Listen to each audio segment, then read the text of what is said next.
ನಮಸ್ಕಾರ ಗೆಳೆಯರೆ. ಪುಕ್ಷಟೆ ಜ್ಞಾನ ಸರಣಿ 12 ನಿಮಗೆಲ್ಲ ಸುಸ್ವಾಗತ. ಕನ್ನಡವೇ ಸತ್ಯ, ಕನ್ನಡವೇ ನಿತ್ಯ. ಬನ್ನಿ ಗೆಳೆಯರೆ, ರೂಪಾಯಿಯ ಕಥೆಯನ್ನು ಮುಂದುವರಿಸೋಣ. ಇಂಗ್ಲೀಷ್ನಲ್ಲಿ ಒಂದು ಮಾತಿದೆ, A rupee saved is A rupee earned ಅಂತ. ಹೌದು ಗೆಳೆಯರೆ, 1 ರೂಪಾಯಿಯ ಉಳಿತಾಯ ಅದರ ಗಳಿಕೆಯಷ್ಟೇ ಮುಖ್ಯ. ನಮಗೆ ಬೇಕಾಗುವ ಕರೆನ್ಸಿಯನ್ನು ಯಾರು ನಿರ್ಧಾರ ಮಾಡ್ತಾರೆ, ಅದರ ಒಟ್ಟು ಪ್ರಮಾಣವನ್ನು ಯಾವ ರೀತಿ ನಿರ್ಧಾರ ಮಾಡ್ತಾರೆ, ಅದೇ ನಮ್ಮ ಈ ರೂಪಾಯಿಯ ಕಥೆ. ಸರ್ಕಾರ ಮತ್ತು ರಿಸರ್ವ್ ಬ್ಯಾಂಕ್ ಆಫ್ ಇಂಡಿಯಾ ಅಂದರೆ ಭಾರತದ ಮಟ್ಟಿಗೆ ಹೇಳುವುದಾದರೆ ಭಾರತಕ್ಕೆ ಬೇಕಾಗುವ ಇಡೀ ಕರೆನ್ಸಿಯ ಮೊತ್ತವನ್ನು ಡಿಸೈಡ್ ಮಾಡುವಂತಹ ಅಧಿಕಾರ ಸರ್ಕಾರ ಮತ್ತು ರಿಸರ್ವ್ ಬ್ಯಾಂಕ್ ಆಫ್ ಇಂಡಿಯಾಗೆ ಇದೆ. ಈ ರೂಪಾಯಿಯನ್ನು ಪ್ರಿಂಟ್ ಮಾಡುವುದು, ಅದರ ಪ್ರಮಾಣವನ್ನು ಕಡಿಮೆ ಮಾಡುವುದು, ಹೆಚ್ಚು ಮಾಡುವುದು, ಅದಕ್ಕೆ ಪದ್ಧತಿಗಳಿದೆ. ಈ ಪದ್ಧತಿಗಳು ಆಯಾ ದೇಶಕ್ಕೆ ಅದರ ಒಂದು ಅಭಿವೃದ್ಧಿಯ ಆಧಾರದ ಮೇಲೆ ಅವಲಂಬಿತವಾಗಿರುತ್ತದೆ. Proportionate gold reserve, minimum gold reserve, ಫಿಡ್ಯೂಷರಿ system of currency, ಈ ಥರ. ಈ ಪ್ರಪೋರ್ಷನೇಟ್ ಗೋಲ್ಡ್ ರಿಸರ್ವ್ ಅಂದರೆ ರೂಪಾಯಿ ಹೆಚ್ಚಿದಂತೆಲ್ಲ, ಅಂದರೆ ಕರೆನ್ಸಿ ಹೆಚ್ಚಿದಂತೆಲ್ಲ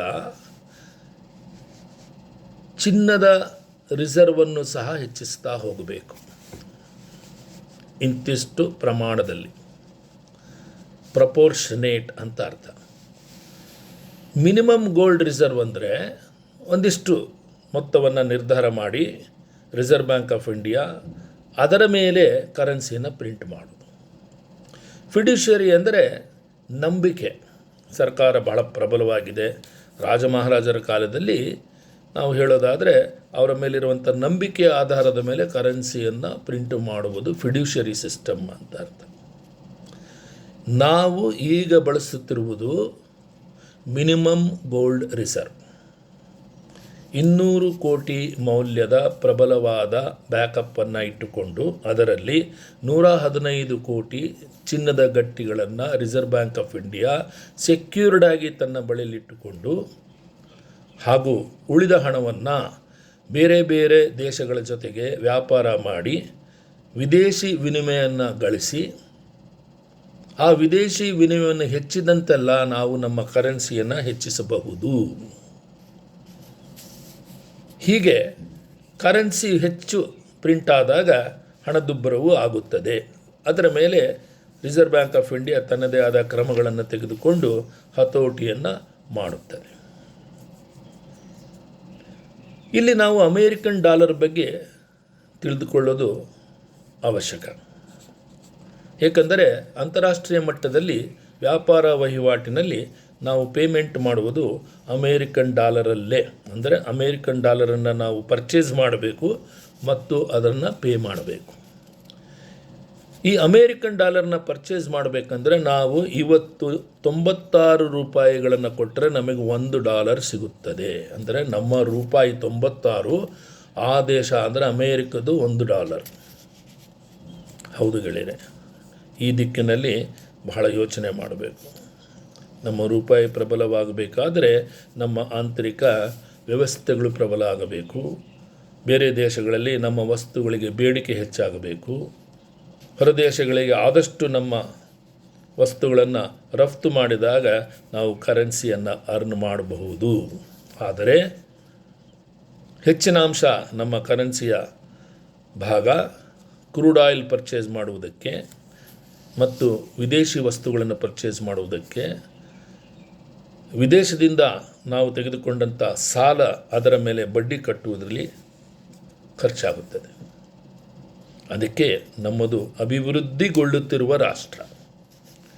ಇದರ ಮಧ್ಯದಲ್ಲಿ ಯುದ್ಧ ಆಗಿಬಿಟ್ರೆ ಪರಿಸ್ಥಿತಿ ಇನ್ನೂ ಹದಗೆಡುತ್ತದೆ. ಅದಕ್ಕೆ ಪ್ರಧಾನಿಯವರು ನಮಗೆ ಹೋದ 2 ವಾರದ ಕೆಳಗೆ ಕೆಲವು ನಿರ್ದೇಶನಗಳನ್ನು ಕೊಟ್ಟು ನಾವು ಯಾವ ದಿಕ್ಕಿನಲ್ಲಿ ನಮ್ಮ ದಿನನಿತ್ಯದ ಖರ್ಚುಗಳನ್ನು ಕ್ರಮವಾಗಿ ನಿಗದಿಪಡಿಸಿಕೊಂಡರೆ ದೇಶಕ್ಕೆ ಒಳಿತಾಗುತ್ತದೆ ಎಂದು ಹೇಳಿದ್ದು.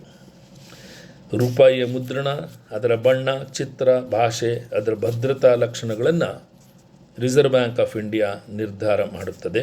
ಮಹಾತ್ಮ ಗಾಂಧಿಯ ಚಿತ್ರವಿರಬೇಕು, ಅಶೋಕ ಸ್ತಂಭ ಇರಬೇಕು, ನೋಟಿನ ಹಿನ್ನೆಲೆ ಬಣ್ಣ, ಸಂಖ್ಯೆ, ಗುಣಮಟ್ಟ ಅಂದರೆ ಕಾಗದ ಶಾಯಿ, ಅದರ ಒಂದು ಲೈಫ್ ಅಂತೇನು ಹೇಳ್ತೀವಿ, ಚಲಾವಣೆಯ ಲೈಫು, ಅದರ ಬಗ್ಗೆಯೂ ಸಹ ನಿರ್ಣಯಗಳನ್ನು ತೆಗೆದುಕೊಳ್ಳುತ್ತದೆ. ನಮ್ಮ ದೇಶದಲ್ಲಿ ರೂಪಾಯಿಯನ್ನು ನಾಸಿಕ್, ದೇವಾಸ್ ಮಧ್ಯಪ್ರದೇಶದಲ್ಲಿ, ನಮ್ಮ ಮೈಸೂರು ಹಾಗೂ ಸಾಲ್ಬೋನಿ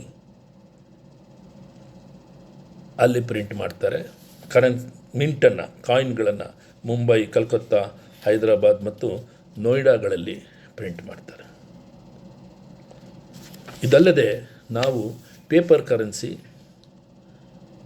ಅಲ್ಲಿಂದ ಪ್ಲಾಸ್ಟಿಕ್ ಮನಿ, ಟ್ರಾನ್ಸ್ಫರ್ ಫೇತ್ ಮನಿ, ATMs, debit card, credit card, ಈಗ ನಾವು ಡಿಜಿಟಲ್ ಟ್ರಾನ್ಸ್ಫರ್ ಯುಗದಲ್ಲಿದ್ದೇವೆ. ಅಂದರೆ ಫೋನ್ಪೇ, ತಕ್ಷಣ ಯಾರಿಗೆ ಬೇಕಾದರೂ ಸಹ ನಾವು ಹಣವನ್ನು ಟ್ರಾನ್ಸ್ಫರ್ ಮಾಡಬಹುದು. ಅದ್ಭುತವಾಗಿದೆ ರೂಪಾಯಿಯ ಕಥೆ. ಡಿಜಿಟಲ್ ಟ್ರಾನ್ಸ್ಫರ್ನ ಮುಂದೆ ಏನು ಬರುತ್ತೋ ಗೊತ್ತಿಲ್ಲ, ಯೋಚನೆ ಬೇಡ. ಈ ಆರ್ಥಿಕ ಸಂಕಷ್ಟವೂ ಸಹ ಪಾರಾಗುತ್ತದೆ. ಈ ಸಂಕಷ್ಟವೂ ಪಾರಾಗುವುದು.